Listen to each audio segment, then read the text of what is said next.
Hey, good morning. Let me turn off the music audio.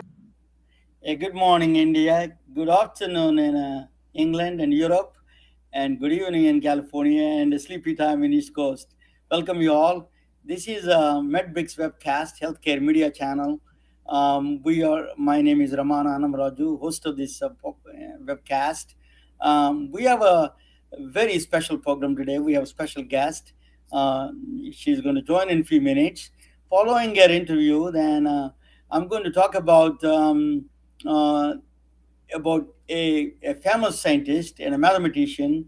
Um, Really, our guest, the chief guest speaker, would have helped her if she would have been there at another birth during the time in 1700.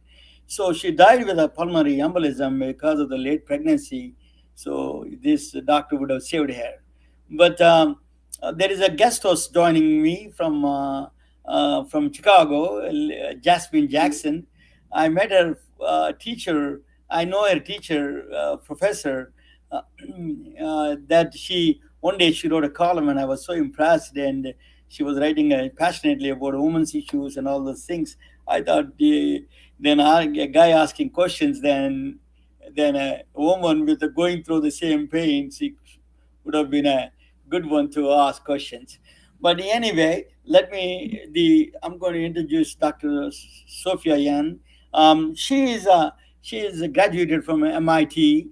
Uh, uh, can you hear Sophia?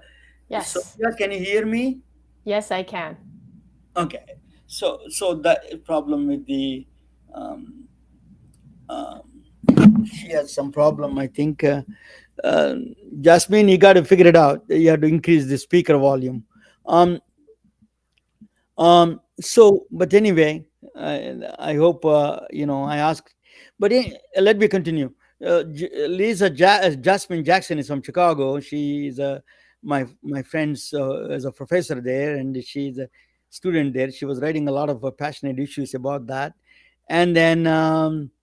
Now, let me introduce Dr. Sophia Yen. She's from. I hope I'm saying right the pronunciation, the name. But she's from MIT. She did a biology in MIT. All the engineers home. Then she did a medical school in California. The rest of the schools are in California and residency in Oakland. And then she has a master's in public health, and she was passionate about a lot of issues, women's issues from get-go. She started an organization called sheheroes.com, and is about the women's the girls and young women can achieve anything they want.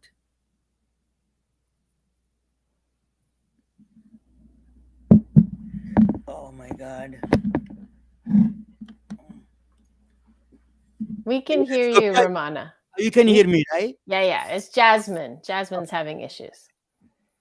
So yeah, this is a problem with always the case. Mhm. um but the technical issues, I've been challenging this for almost for 6 months. Always one or the other way, always is challenging. But anyway, Dr. Sophia has a master's in public health, and she is the founder of sheheroes.com. Is a non-profit organization that helps women. um, uh, the second one is that she's started a startup. When I met her in California, during my stay in California, I met her there in she was starting the Pandya Health, a startup company to alternative for the woman to seek help in birth control and other issues, women's issues. So without further delay, let me introduce you, Dr. Sophia Ann. I'm honored to have you. Welcome, Dr. Sophia. Let me bring her to the table. Yes, Dr. Sophia, welcome. Thank you so much for having me here today. I'm here to go over contraceptives briefly, give you some updates on the latest and greatest, and then talk about periods optional. And before we start, I just want to throw a pitch out for plancpills.org. Given the reversal of Roe v. Wade in this country, it's really important that people know what are their options. So if you have any questions about medication abortion, please go to plancpills.org. Nonprofit has a legal hotline, a medical hotline, as well as telemedicine options if you need to avail yourself of those services. So, Romana, if you could throw Yeah. up the slides, that'd be great. Okay. So let me. And thank you, everybody, for joining. Great to see Pam. Great to see Dr. Nim Eilbeck. She's one of the doctors here at Pandia Health. So this is just showing you in the bottom right corner that the uterus is more happy if you make hashtag periods optional. We'll hit that later. And then in the bottom left is Pandia Health. We are the only women-founded, women-led birth control delivery company. Just a minute. Give me one Yep. second. Romana, if you can go to the next slide when you're ready. Okay, 1 second. And actually, you can skip that slide and go to the slide after that as well. You want me to go to the next slide? Okay. Yes. And so this is just Pandia Health, PANDIA health.com. Check us out. We are the only women-founded, women-led, the only doctor-led company in birth control delivery in the United States. Next slide. So this is the slide that I think will shock, if you could go back one, many of you. I don't think people realize that the implant, the 3-year implant that you stick in your arm that releases hormone, where 30% of women lose their periods and they're like, yes, and 70% have lighter periods, beats vasectomy. So that's amazing. Then comes the IUD with hormone, and the IUD with hormone beats tubal ligation. Tubal ligation, for those of us with uteri, they go into you, they snip out an inch of your tubes on each side, and then they burn or tie them. And you can still get pregnant on that method, but the IUD vasectomy and implant beats tubal ligation. Tubal ligation beats the IUD that's with copper. And I know a lot of women are like, ooh, copper, no hormones. But it's really important for you all to know the side effects of the copper IUD, which is oftentimes more blood, more cramps. Because I answer stuff on Reddit as well as Quora, and women are always like, I have a copper IUD, so much blood, so much cramps. And I was like, did nobody tell you those are the two greatest side effects? And probably your physician told you, and you were just like, yeah, you tell me lots of side effects, whatever. But this is legit. More blood, more cramps. So if you're the type of person who's like, oh, is that blood leaking down my leg? Yes, copper IUD for you. But if you're the person like me who feels every single cramp, maybe not so much, because more cramps, more blood. But anything is better than pregnant.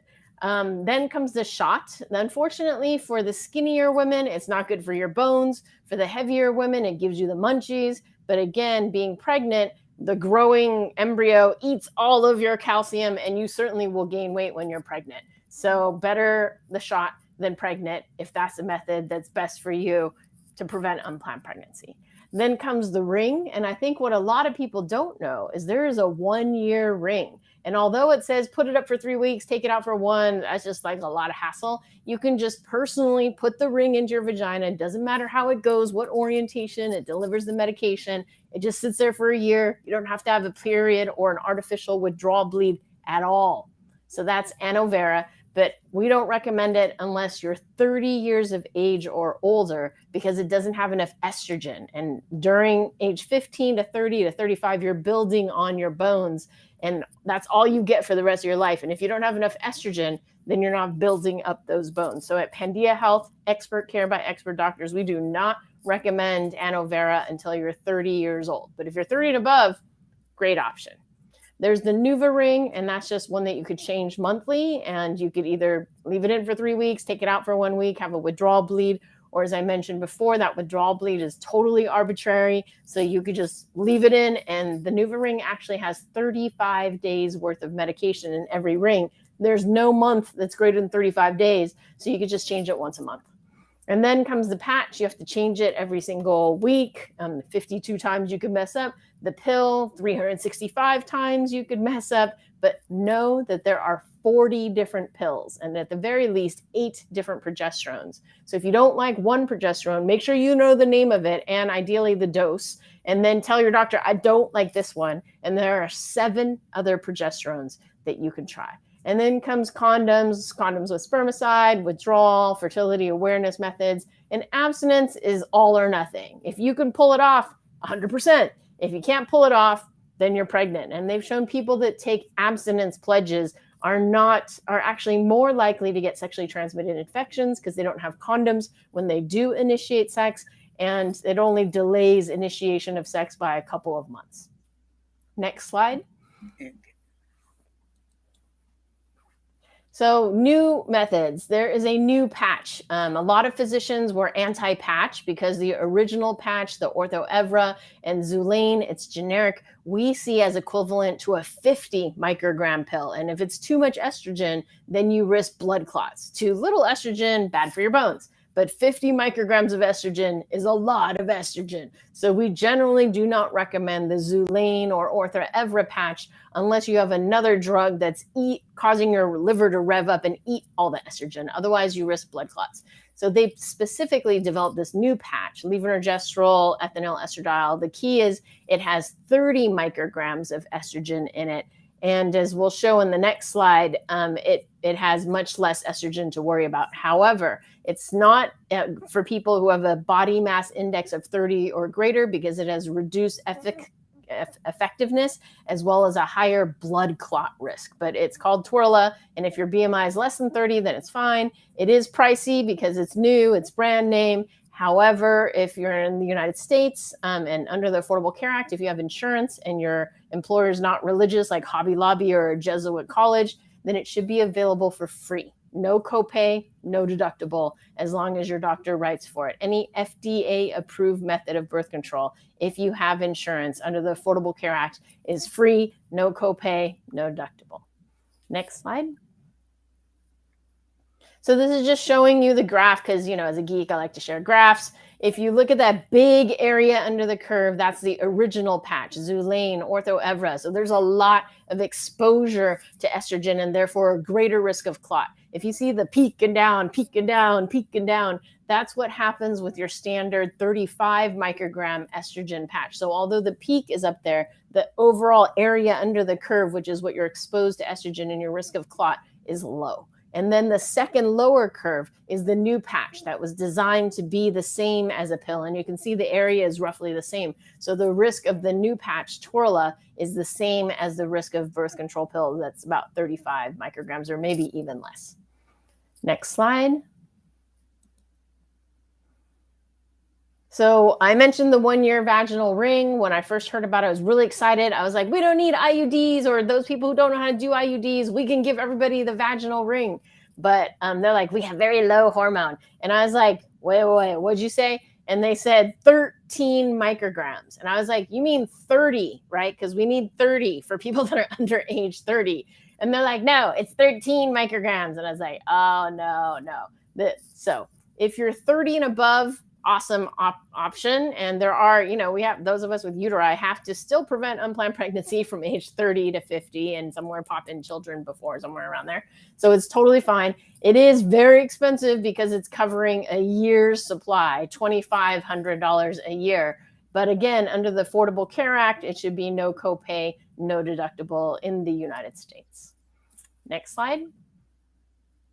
And then clinical pearls. Number 1, look at your birth control pills. I like to do this with a bunch of women on a bunch of pills. They'll pull out their pill and I'm like, does your birth control have the word tri, T-R-I in it? Because that means it's triphasic.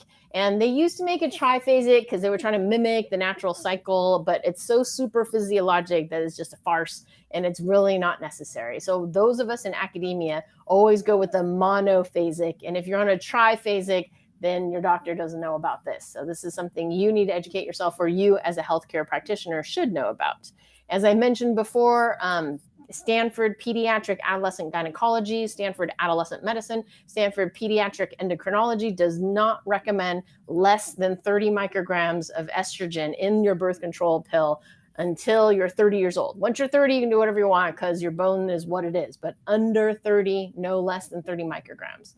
And then at Pandia Health, I've realized as a woman of color, most of medicine is based on a 70-kilo white man. Anybody who's in medicine will tell you that is our standard in medicine, the 70-kilo white man. And certainly not that for birth control. But what I was taught at UCSF and Stanford works great for a Caucasian female that wants to bleed every single month. But for Asians and Blacks, we've found that they need more progestational activity to avoid the breakthrough bleeding. And the example I give is I was taught this drug at UCSF and Stanford, and I had to go through 3 different pills until I found one that didn't give me breakthrough bleeding. And over my 20 years of using the pill, I keep going back to the one that we were taught at UCSF because, like, it should be good. It's the one we're told. This is the one we're supposed to do. And I can take my pill every single day at the same day because it's been 20 years and I've been doing this, and I still get breakthrough bleeding. And so after studying birth control pills, I put them in a Excel spreadsheet, ranking them from least likely to have breakthrough bleeding, most likely to have breakthrough bleeding, least likely to have zits and munchies and acne and bad side effects to most, and found an optimal one where we find 85% of people do great on it versus 55% of people stay on the birth control at a year. So 45% quit. But our algorithm results in better results. And we're studying it to look as race for a proxy for genetics. But we hope in the future we can get their genetics via 23andMe or My History or whatever DNA sequencing. And we can see, oh, you got this. This is the best birth control pill for you. So next slide. I know that there's a lot of medical people watching this. So if you go to bit.ly /capital Pandia, capital Health, capital androgen, you can get my Excel spreadsheet. Now it's a Google sheet ranking from most androgenic to least androgenic, actually least androgenic to most androgenic, least progestational to most progestational, so that if you have side effects, how to manage them. And there's actually 2 links up there. I think it's different now, and it's based on work by Dr. Jalovsek on how to manage side effects. So if you've got depression, you should move this up and down. If you've got zits, you should move this up and down. If you have breakthrough bleeding, you should move this up and down. And this should help anybody who's writing birth control. Next slide. So top 3 reasons for people missing a pill. Number 1 is they forgot. Solution: have an alarm, have a birth control holder. There's actually a technical holder that has the 4 weeks by 7 pills. And if you pop it out, it keeps track. And if you don't pop it out, then it signals your phone until you do it. It's pretty cool. They were away from home, so I always prescribe an extra travel pack to have in my backpack, my purse, and my suitcase in case my suitcase gets lost, and at least my purse has it, So make sure that as a healthcare provider, never withhold birth control. We teach that to every physician. What happens when you withhold birth control? Somebody becomes pregnant that doesn't want to become pregnant, and you're dealing with an unwanted, unplanned pregnancy that results in an abortion or something else. And then they didn't have a new pack. So again, give out a year's supply at a time. Learned from opening Pandia Health from the pharmacy side as a doctor. I'm like, I wrote you dispense 1, refill times 12. What are you talking about? You have a year's supply. But I didn't realize by doing that, I have chained the patient to the pharmacy every single month. However, if I write dispense 13 packs or dispense 17 packs, the pharmacy can always constrict that. And they can't expand it, but they can constrict it if the insurance is evil and they won't pay for stuff. So please write a year's supply at a time in the United States. 20 states allow insurances to give out a year's supply, but I can tell you as a company that deals with insurance that many insurances are not following that law. And then lastly, didn't have it in their hands. That's the whole reason I started Pandia Health. No one runs out of birth control on our watch. We deliver it by mail, set it and forget it. Never run out of birth control on our watch. If your doctor writes it and you have insurance to cover it, you pay us nothing. Next page. Emergency contraception. Next slide. So these are the 4 methods of emergency contraception. And when I gave this talk a couple of years back to a bunch of Stanford doctors, only 1 out of the entire room knew about the second method, which is prescription emergency contraception. So any physician here, please take note. Prescription emergency contraception called Ella, and it beats Plan B and its generics at every single time point. It also works up to a BMI of 35. Whereas Plan B and its generics at a BMI of 26 starts to have lower efficacy, and at a BMI of 30 is useless.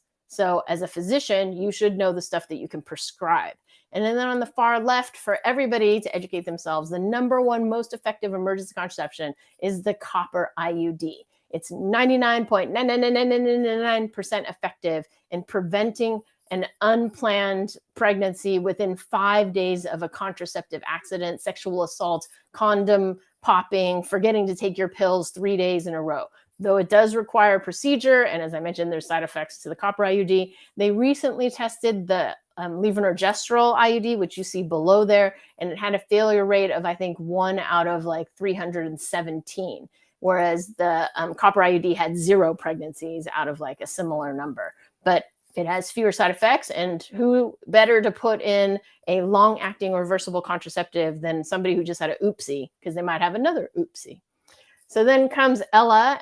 All of these methods you can use up to 5 days after contraceptive failure, just most effective on the left, least effective on the right, and then third most effective. So why would you ever use the third most effective if you could get your doctor to write you Ella in case of future need, like a fire extinguisher sitting in the corner? And again, if you have insurance in the United States under the Affordable Care Act, no copay, no deductible, aka free.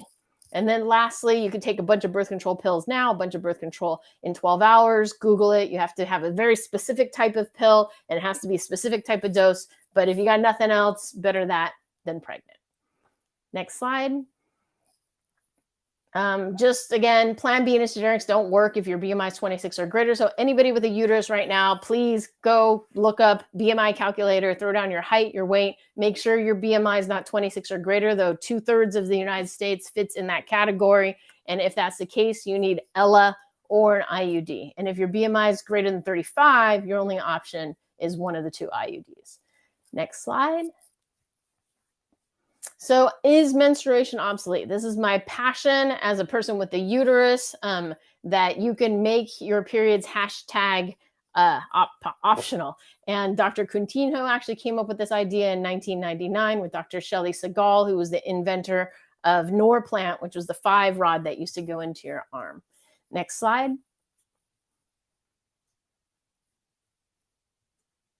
Great. So on the left here is the Dogon tribe. On the right here is the United States. The Dogon tribe is in Mali, Africa. They die at age 70 to 80, just like us. So we're comparing apples to apples, not apples to oranges. And they have 100 periods in their lives. So if you go to the second and the last line, 100 periods in their lives, we have 350 to 400 periods in our lives. So we have enough periods for 2 or 3 other women.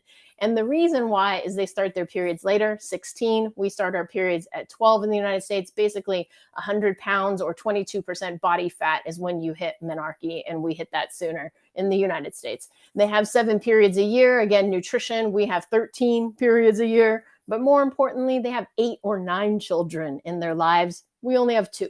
They breastfeed for 12 months. We breastfeed for 0, 3, or 6 months. So they spend about 20 years of their lives pregnant or exclusively breastfeeding. How many periods do you have when you're pregnant? 0. How many periods do you have when you're exclusively breastfeeding? 0. And so it's more natural to be pregnant or breastfeeding, aka no periods, than this incessant menstruation that we're doing here in the more industrialized, more nutritionized countries. Next slide.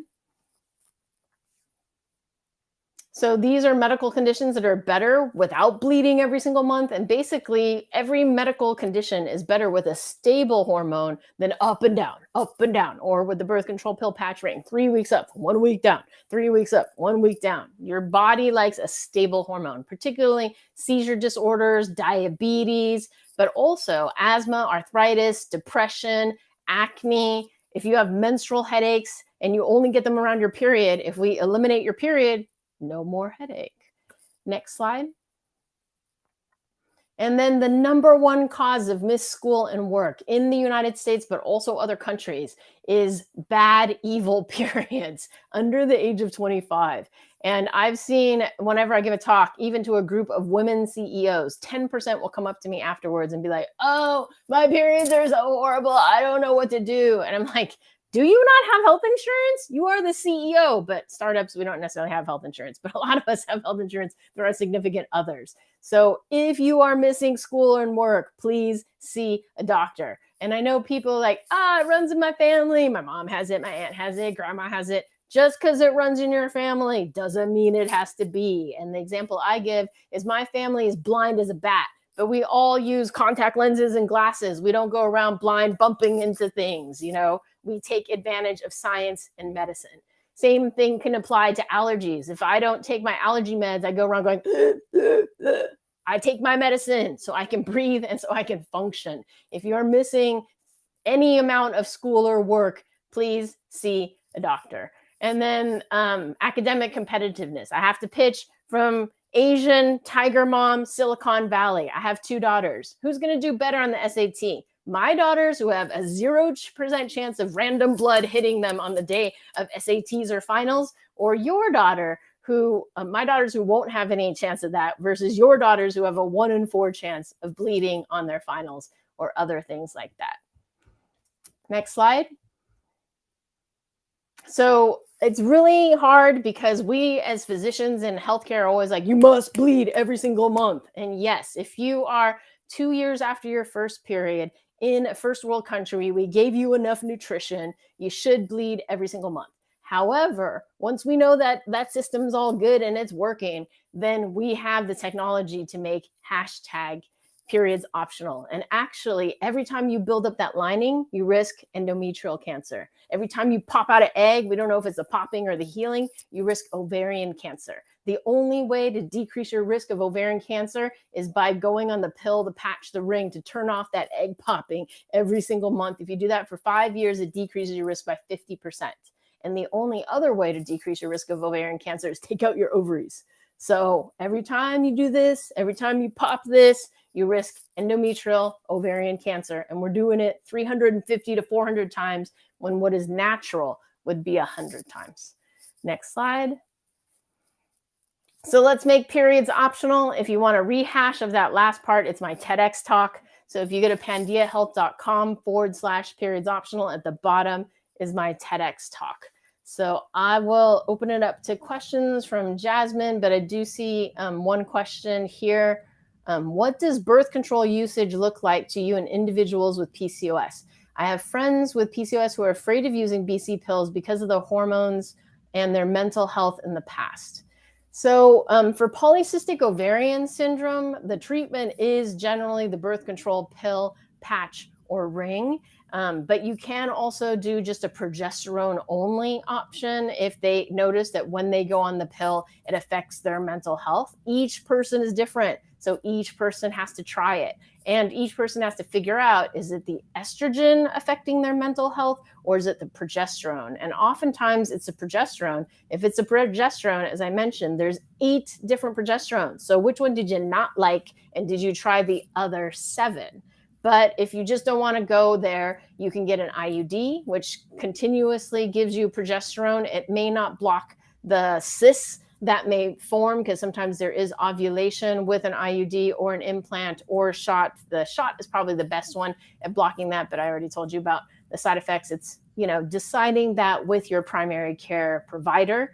And then also for polycystic ovarian syndrome, you can treat it with progesterone for like 7 to 10 days, come off, and then have a bleed every quarter. So you could just do that. But I would say that's not optimal treatment. And then there's also metformin to treat the metabolic. So I would suggest metformin plus a birth control pill, patch, or ring, but not tolerating that IUD implant shot, not tolerating that, doing just the progesterone withdrawal. But definitely consider metformin as well. So, before I bring Jackson, if you cannot hear us, just type the question, Jasmine. But you're frequently mentioning is now I realize it being a woman is harder, much harder than studying quantum physics. That I studied quantum physics. I tell you, I'm keeping track of all this thing. My head is spinning. One of the things that I have is you're frequently mentioning the BMI is a very significant biomarker there. What is that? But BMI does it with the woman. From Great question. So, sorry, I didn't explain. BMI is the body mass index, and it's your height and your weight and corrected for your height. Because if you're taller, then you can have more weight because there's more bones and more body to cover. But it's a proxy for metabolism, and there are some drugs that vary by your BMI and some drugs that do not. And we're seeing that a lot of birth control pills vary by it. And again, it's because everything is based on a standard patient. And it's not a 70-kilo white male, certainly for birth control, maybe a 60 or 55-kilo woman. I don't know what it is. But when you wander, 2 or 3 standard deviations from what was tested on, then you're going to expect that it's not going to work as well. However, the IUD, the implant, and the vaginal ring are all fine, regardless of your BMI. But a pill you take by mouth has digestion and dispersion, and that's probably why it's affected. And they've actually tested doubling up Plan B, and originally they thought it would improve its performance, and it improves it a little bit, but not as good as if you didn't have that higher BMI. So it's insufficient to double up on Plan B. Thank you. Jasmine, can you hear us, or if you cannot hear, type the question if you have any questions there. But Yes, I I don't can know. hear you. Can you hear Yeah. me? Okay, we can hear Yes. you. Go ahead. And we can see you too. And now We you can can see. see me. So thank you so much, Dr. Sophia, for taking your opportunity to speak with us today. I think that you did a very thorough presentation with making the parallels because when I was in college, I suffered from PCOS. So, like the first question with the lady talking about the PCOS, I was like, okay, that was going to be my question. And when I was in college, okay, so I was away from home, and insurance is kind of weird when you're a college student. So I would just like go to the ER because I would have these severe, real periods. So I'm racking up bills at the ER because you're literally sitting there. But a lot of times, what I got was, oh, you need to eat, I mean, eat healthy, you need to lose weight, try all of these birth control. It wasn't like a concrete thing. And so once I got out of college and then I kind of came home and was able to speak with other women, I was like, okay, well, the standard idea of what it should look like or what a person should look like didn't match what I was hearing. So like I would meet quote unquote skinny women and they would have PCOS, or I would meet really heavy women and it was like, okay, wait, so Yeah. what is happening here? So I think when you do the two parallels between the different cultures, that really makes a lot of sense because we have these parallels and we're making these connections, but it varies. And I think the question about the BMO really matters because it particularly matters on each person individually. So I think that the beginning of your presentation kind of helped me to understand, like personally, how, because I was kind of confused as to, okay, when I went to the doctor, I got this one thing, but when I was kind of on the field and doing customer journey maps, I was able to communicate with different people and they didn't actually match the same. So I think you did a very good job with explaining the differences between body types and how it's really severe and how it takes so much of a long time off your life and things like that. So thank you so much. Yeah, no, thank you for bringing that up. And just, a little more on polycystic ovarian syndrome. If you Google Pandia Health PCOS, we have a whole bunch of information. And on the top of it is a talk that I gave for Stanford on how to manage it. And so definitely they found that if people lose 10% of their current weight, be they skinny or extra or whatever, sometimes the PCOS will go away. And PCOS is defined by not having periods for 3 months in a row, and then extra man hormone, either by blood test or by symptoms of hairiness, zits, and retreating hairline or something like that. So definitely check that out, but know that my experience is that if you use metformin and birth control pill patching or some progesterone is a better result than either one alone. And sometimes the joke is if you go to OB-GYN, the answer is birth control pills. If you go to an endocrinologist, the answer is metformin. And if you go to a primary care doctor, we bring it together and we're like, oh, what happens when you put the two together? And it's like, oh, even better. So definitely 10% of PCOS women are skinny, 90% are on the heavier side. And I think if all of us go too far on our weight, then we are at risk for insulin problems, which then results in PCOS. Mm-hmm. Mm-hmm. That, Dr. Ian, I heard talk about the Dr. David Sinclair from Harvard talking about if you take a metformin just it reverses the aging process. That's what he claims. Is it what is this connection between this reversing the aging process and in the preventing this health that I am a prevention? believer in drugs, if you haven't figured that out. And so, amongst the let's see how long we could possibly live community, a lot of people are taking metformin. And the reason why is because one of our greatest morbidities is if we're overweight or if we're in a hyperinsulinemic state. And so, one way to tell if you're in a hyperinsulinemic state, particularly I do weight clinic at Stanford, if you look at somebody's neckline, particularly Asians, Latinos, and Blacks, not so much Caucasians, and it might be lighter in different ethnicities. If you see kind of a dark shading here, or if it gets bad enough, I've seen it on the knuckles, I've seen it under the breasts, I've seen it in the armpits, but often at the neck, that's a sign of hyperinsulinemia. So the metformin normalizes your insulin and therefore has been used to prevent diabetes, and therefore you'll live longer. Because if you've got a ton of sugar running through your body, you get diabetes, sugar gets and ruins your kidneys, ruins your eyes, ruins your nerves, all the bad stuff of diabetes. So that's where the metformin hack comes in for longevity, but it also works for PCOS. It also works mildly in our obesity patients, and it also works for people who have a family history of diabetes, because I think it prevents you from gaining the weight to get to diabetes, and that's how it prevents diabetes. And then the main bad things you have to look out for on metformin is if you have kidney problems, metformin affects your kidney, so you can't take metformin if you have kidney problems. But mainly I deal with people under the age of 35 in our weight clinic because I'm with the teen and young adults there.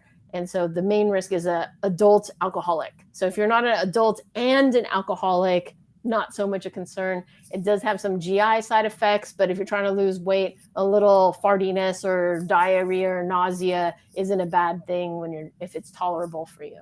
But the side effects don't happen to everyone, but those are the side effects that happen. Thank you so much, Dr. Ian. Such a brilliant talk, really. This is as a man that I learned so much. We need to know. I have a daughter, I have sisters, and all these people. They should know what's going on. I mean, it is a very informative. Thank you so much. I'm going to talk about a story. I'm going to present a story about a 17th century woman. Her name is Emily du Châtelet. She actually, yeah, this is a story so relevant to the Dr. Sophia Yen's talk, is about what she went through at the age of 42. She got pregnant at that time, 1700, 1800, 1702. 1749, she died. Think about that. She could not get any other alternatives, and she died. She produced one of the best works in science and mathematics. That's what I'm going to talk about. What she did, how she died. She wrote a first. She is one of the few people that at that time Newton was alive. She started understanding calculus at that time. She is one of the few who understood calculus during this time. Now we have, even now, there are a lot of people who have problems with the calculus. But now, at that time, when Newton was alive, very, very few understood the calculus, and she was one of them. And she wrote a children's math book, and she was a mother of four. She was a little, outgoing woman, but she got into a lot of. She got pregnant at the age of 42, and then after giving a birth, she died. And I'm going to talk about her story a little bit briefly for a few minutes. If you want to stay there, and if you have any questions, you're more than welcome to Dr. Yan and Jasmine. Let me show the things that I'm doing now. Yeah, what a wonderful talk, really informative. So her name is, who is this woman? Nobody knows. A lot of scientists, mathematicians, or physicists don't know about this woman. Her name is Gabriella Emily du Châtelet. She confronted Newton and gave clues to Einstein. The Newton was a king of the physics, king of sciences at the time, and he was alive.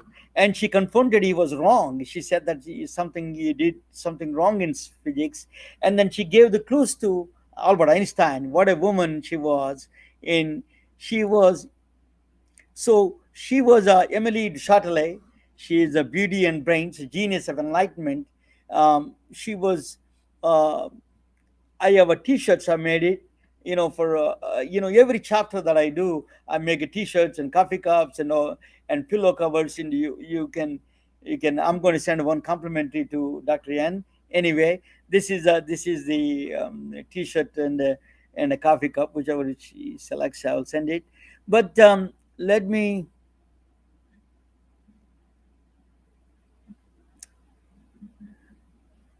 This one I am trying to close this. Yeah. So, Enlightenment Age of Reason, 1637.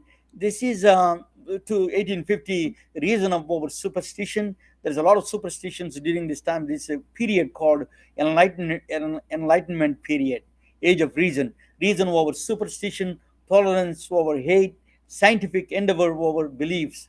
These are all a big shift in the human civilization took place between 1637 and 1815.